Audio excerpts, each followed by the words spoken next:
Analysts say a direct hit by an extreme coronal mass ejection could be catastrophic, leading to widespread power blackouts.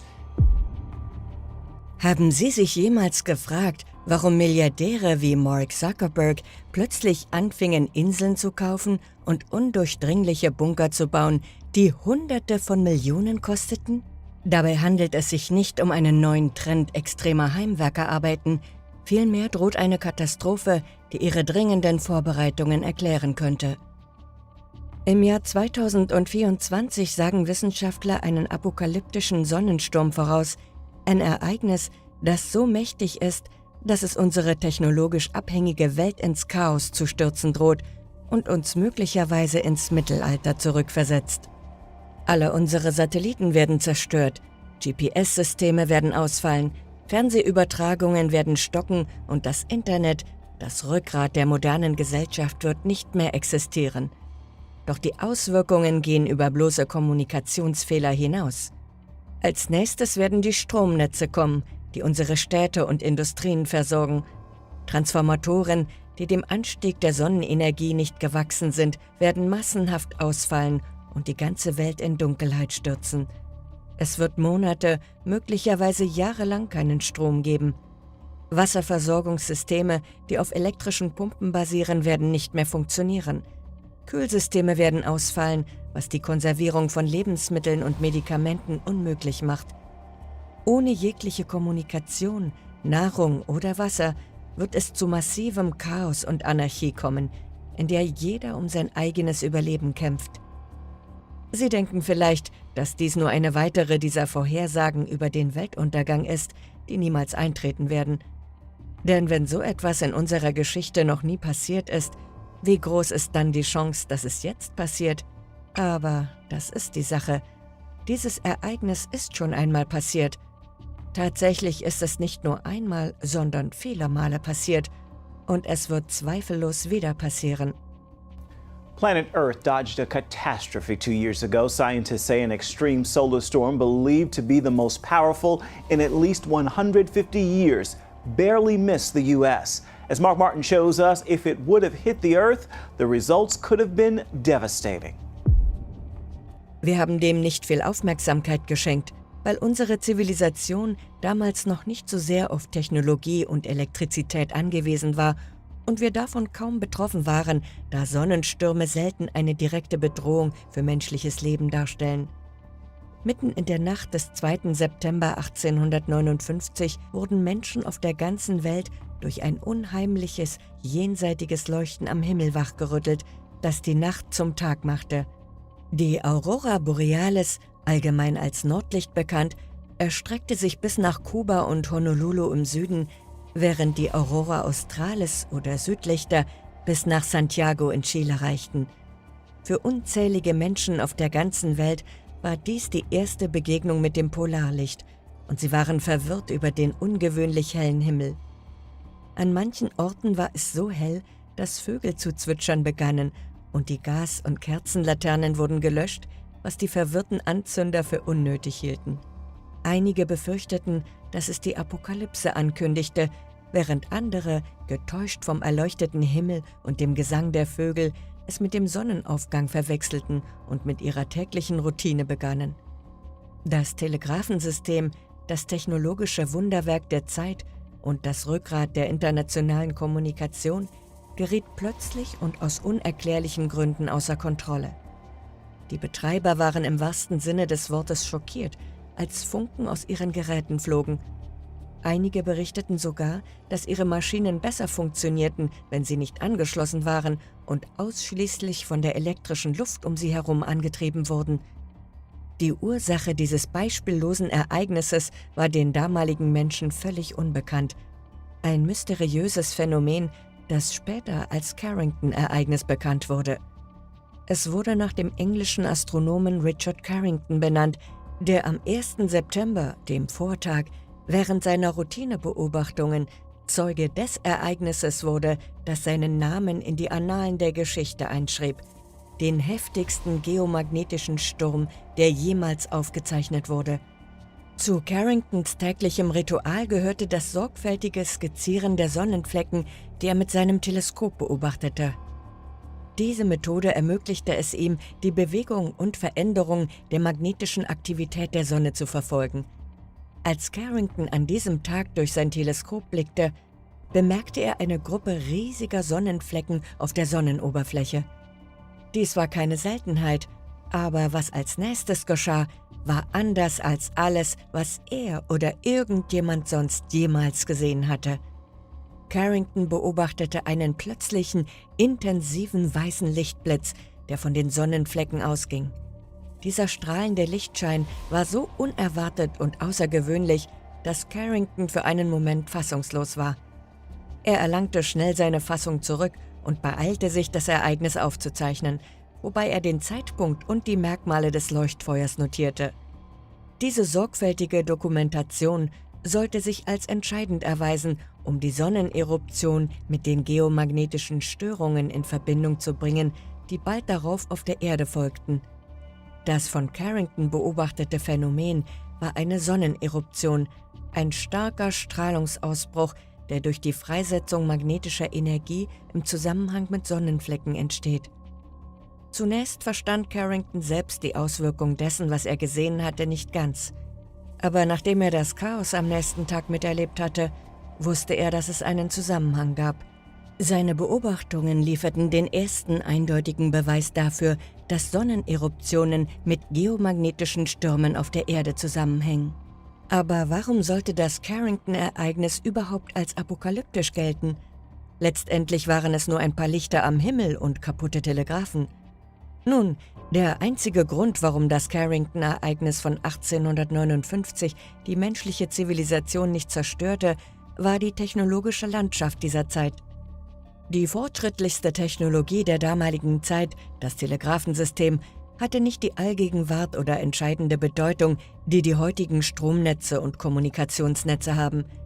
Die Störung des Telegraphensystems verursachte zwar Verwirrung und Unannehmlichkeiten, war jedoch für das Funktionieren der Gesellschaft als Ganzes nicht von wesentlicher Bedeutung. Der Alltag der Mehrheit der Bevölkerung, der noch weitgehend von der Landwirtschaft oder der Handarbeit geprägt war, ging ohne große Unterbrechung weiter. Die Menschen waren es gewohnt, ohne die Annehmlichkeiten zu leben, die Strom und elektrische Kommunikation bieten. Die Gemeinden waren autarker, mit lokaler Nahrungsmittelproduktion und Wasserquellen, die nicht auf Strom angewiesen waren. Dies bedeutete, dass die Grundbedürfnisse der meisten Menschen unbeeinträchtigt blieben, während die Telegrafenleitungen ausfielen und die Kommunikation vorübergehend ins Stocken gerät.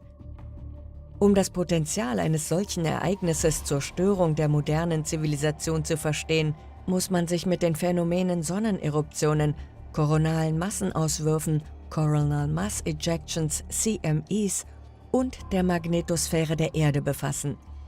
Die Korona, die äußere Atmosphäre der Sonne, wird durch starke Magnetfelder geformt. Mit der Zeit können sich diese Felder verschränken und nach Energie ansammeln, als würde man eine Feder zusammenziehen. Diese Energie wird bei der Neuausrichtung dieser Magnetfelder plötzlich freigesetzt, was zu Sonneneruptionen oder Auswürfen führt. Obwohl Sonneneruptionen oder CMEs gleichzeitig auftreten können, handelt es sich dabei um unterschiedliche Phänomene. Sonneneruptionen, im Wesentlichen Lichtausbrüche, sind auf die untere Sonnenatmosphäre beschränkt und relativ gering. Im Gegensatz dazu sind CMEs kolossal, manchmal sogar so groß wie die Sonne und treiben Milliarden Tonnen glühend heißes Plasma mit enormer Geschwindigkeit durch den Weltraum. Obwohl CMEs überall auf der Sonnenoberfläche auftreten und oft ohne Auswirkungen in den Weltraum abdriften, sind sie gelegentlich auf die Erde gerichtet. Kleinere CMEs bleiben unbemerkt, da unsere Atmosphäre kosmische Strahlung herausfiltert und unser Magnetfeld das Sonnenplasma in Richtung der Pole lenkt, was zur natürlichen Lichtdarstellung von Polarlichtern führt.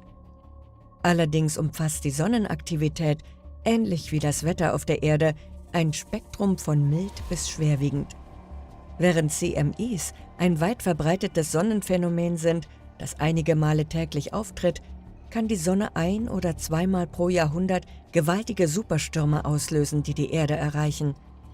Die Auswirkungen dieser Superstürme auf unseren Planeten können sehr unterschiedlich sein, von geringfügigen Störungen bis hin zu verheerenden Folgen für unsere technologische Infrastruktur und Lebensweise. Bei der Ankunft wird die Wechselwirkung zwischen einem CMI und der Erdmagnetosphäre besonders faszinierend. Die Magnetosphäre der Erde ist eine Region des Weltraums, die vom Erdmagnetfeld dominiert wird. Sie schützt den Planeten vor dem Sonnenwind, einem Strom geladener Teilchen, der von der Sonne ausgeht. Wenn ein CMI jedoch die Erde erreicht, kann es die Magnetosphäre komprimieren und Ströme in der Ionosphäre der Erde induzieren, der Schicht der Erdatmosphäre, die durch Sonnen- und kosmische Strahlung ionisiert wird. Diese induzierten Ströme können Schwankungen im Erdmagnetfeld verursachen, die als geomagnetische Stürme bekannt sind. Die Schwere dieser Stürme wird auf der G-Skala von G1 leicht bis G5 extrem gemessen. Ein G5-Sturm wie das Carrington-Ereignis kann tiefgreifende Auswirkungen auf elektrische Systeme, Satelliten und sogar die Strahlenbelastung bei Höhenflügen und Weltraumemissionen haben.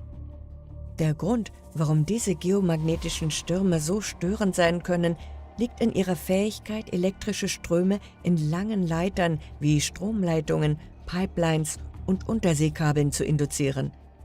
Diese induzierten Ströme können Stromnetze überlasten und zu Transformatorausfällen und weit verbreiteten Stromausfällen führen. Darüber hinaus kann die erhöhte Strahlung die Elektronik und Solarpaneele von Satelliten beschädigen und möglicherweise GPS, Telekommunikation und Wettervorhersage lahmlegen. Das Verständnis der potenziellen Auswirkungen solcher Sonnenereignisse ist angesichts unserer zunehmenden Abhängigkeit von Technologie zu einem entscheidenden Forschungsgebiet geworden. Dennoch wurde nichts unternommen, um uns vor einem solchen Ereignis zu schützen.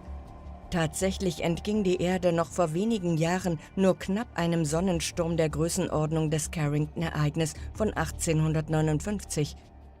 Erinnern Sie sich an die furchterregende Maya-Prophezeiung, von der viele glaubten, dass sie bedeutende globale Veränderungen oder sogar das Ende der Welt im Jahr 2012 vorhersagte? Nun, im Jahr 2012 erlebte die Welt beinahe ihr Ende.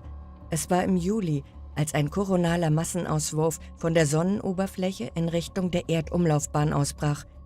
Hätte dieses Ereignis im Jahr 2012 die Erde getroffen, hätte es mit dem Carrington-Ereignis konkurrieren oder es sogar übertreffen können, was sein Potenzial zur Störung der modernen technologischen Infrastruktur von Stromnetzen bis hin zur Satellitenkommunikation angeht. Glücklicherweise verfehlte der Sonnensturm die Erde jedoch um 9 Tage. Daniel Baker of the University of Colorado told colleagues from NASA, if it had hit, we would still be picking up the pieces. I have come away from our recent studies more convinced than ever that Earth and its inhabitants were incredibly fortunate that the 2012 eruption happened when it did. Das stimmt. Wir wurden nicht durch unser astronomisches Wissen, unsere Wissenschaft oder Technologie gerettet, sondern durch pures Glück. Wenn dieses Ereignis 9 Tage später stattgefunden hätte, wer weiß, ob wir heute überhaupt noch am Leben wären.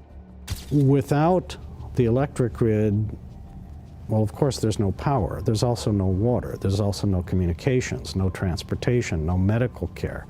The financial system would be down. The environmental effects would be catastrophic at a level that we've never seen before.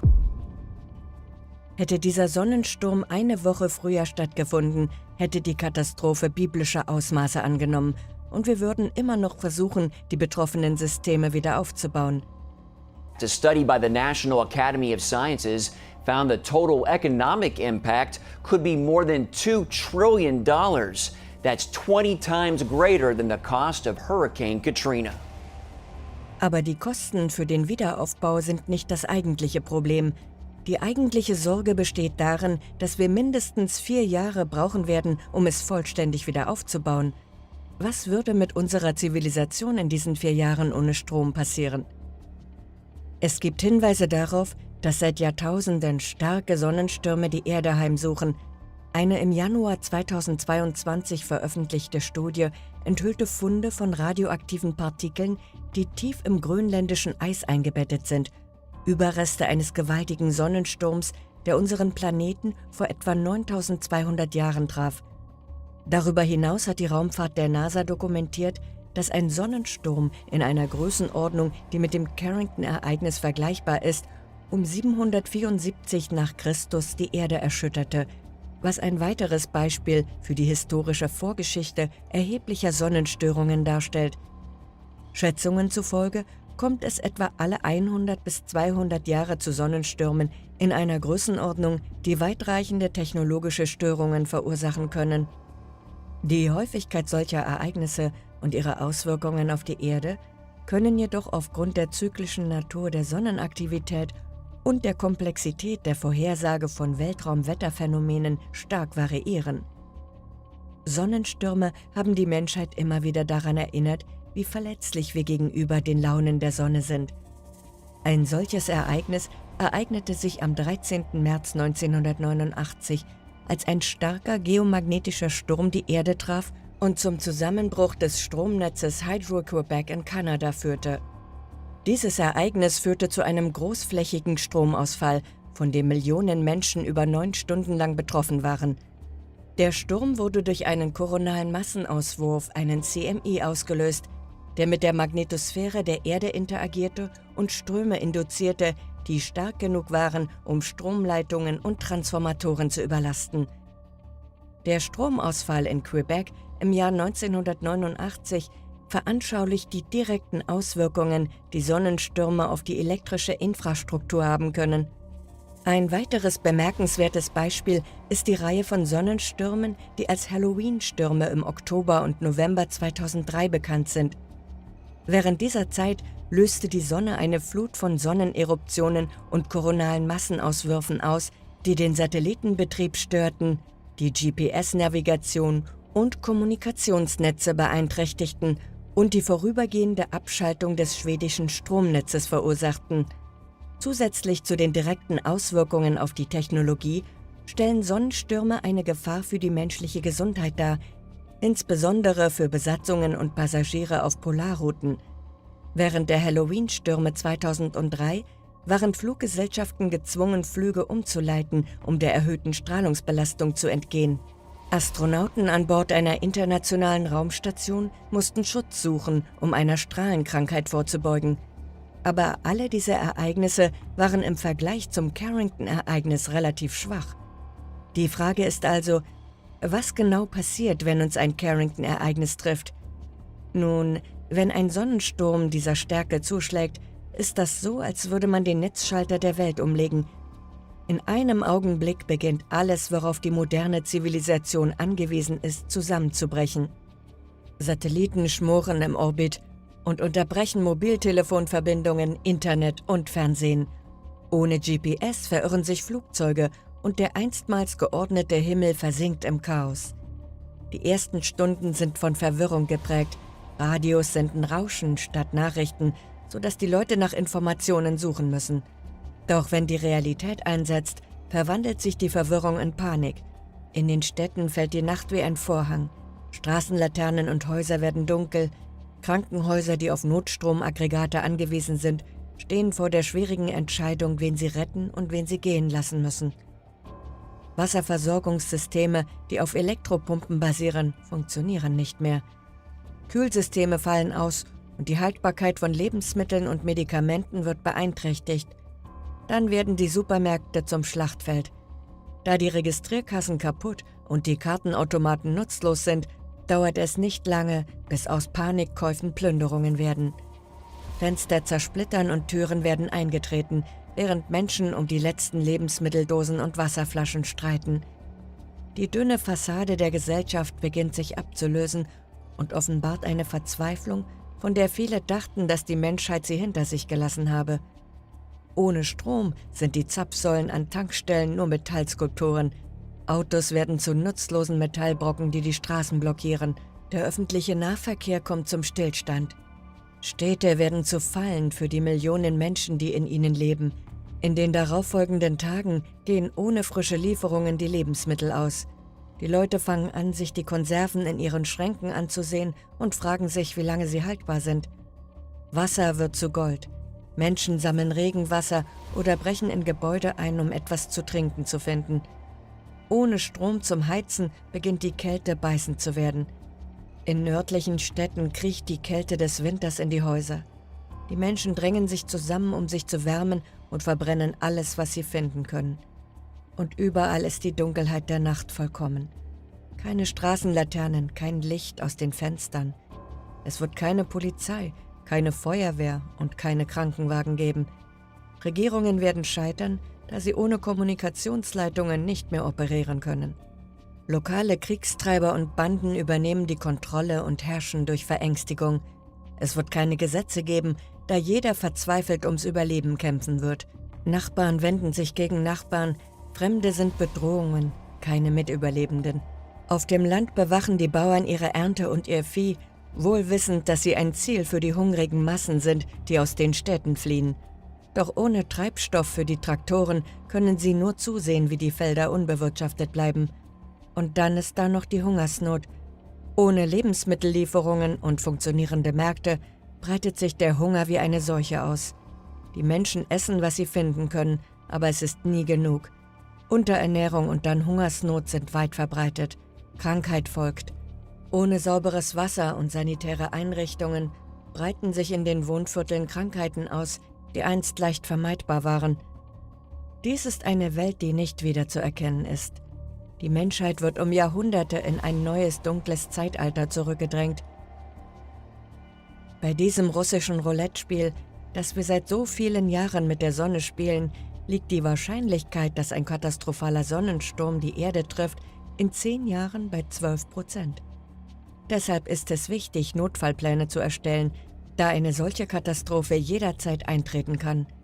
Jeder Haushalt sollte über ein Notfallset verfügen, das Wasser, haltbare Lebensmittel, ein Erste-Hilfe-Set, Taschenlampen, zusätzliche Batterien und andere wichtige Dinge enthält und mindestens 2 Wochen lang reicht.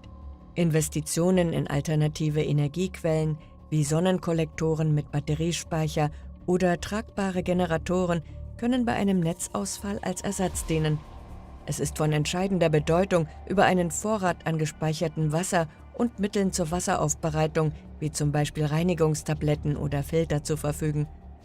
Auf staatlicher und institutioneller Ebene sind die Modernisierung und Verstärkung von Stromnetzen, Kommunikationsnetzen und Transportsystemen, um elektromagnetischen Störungen standzuhalten, wesentliche Schritte.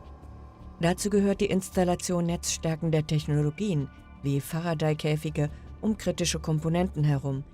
Investitionen in fortschrittliche Weltraumwettervorhersagefunktionen und Satelliten, die speziell zur Überwachung der Sonnenaktivität entwickelt wurden, können Frühwarnungen liefern und es ermöglichen, rechtzeitig vorbeugende Maßnahmen zu ergreifen. Regierungen sollten öffentliche Sensibilisierungskampagnen zu Weltraumwetterrisiken und Vorbereitungsstrategien durchführen und sicherstellen, dass die Bürger die möglichen Auswirkungen verstehen und wissen, wie sie sich vorbereiten können. Die Zusammenarbeit zwischen Ländern ist für den Austausch von Daten, Forschungsergebnissen und Ressourcen von entscheidender Bedeutung. Ein globales Netzwerk für Weltraumwettervorhersagen und Reaktionen kann die Vorbereitungsbemühungen verbessern. Die Entwicklung von Richtlinien, die die Stärkung kritischer Infrastrukturen und die Bevorratung lebenswichtiger Güter erfordern, würde sicherstellen, dass sowohl der öffentliche als auch der private Sektor besser auf Sonnenstürme vorbereitet sind. Durch die Umsetzung dieser Strategien kann die Gesellschaft ihre Widerstandsfähigkeit gegenüber den potenziell verheerenden Auswirkungen schwerer Sonnenstürme verbessern. Obwohl es unmöglich ist, solche Naturphänomene zu verhindern, kann eine gründliche Vorbereitung ihre Auswirkungen erheblich abmildern. Kritische Infrastruktur kann erhalten bleiben und Leben retten. Das nächste Sonnenmaximum wird voraussichtlich etwa im Jahr 2025 seinen Höhepunkt erreichen, was darauf hindeutet, dass die Sonnenaktivität einschließlich der Häufigkeit von CMEs in den Jahren 2024 und 2025 ihren Höhepunkt erreichen wird. Ob uns ein Carrington-Ereignis treffen wird oder nicht, bleibt dem reinen Zufall überlassen. Stellen Sie daher sicher, dass Sie vorbereitet sind.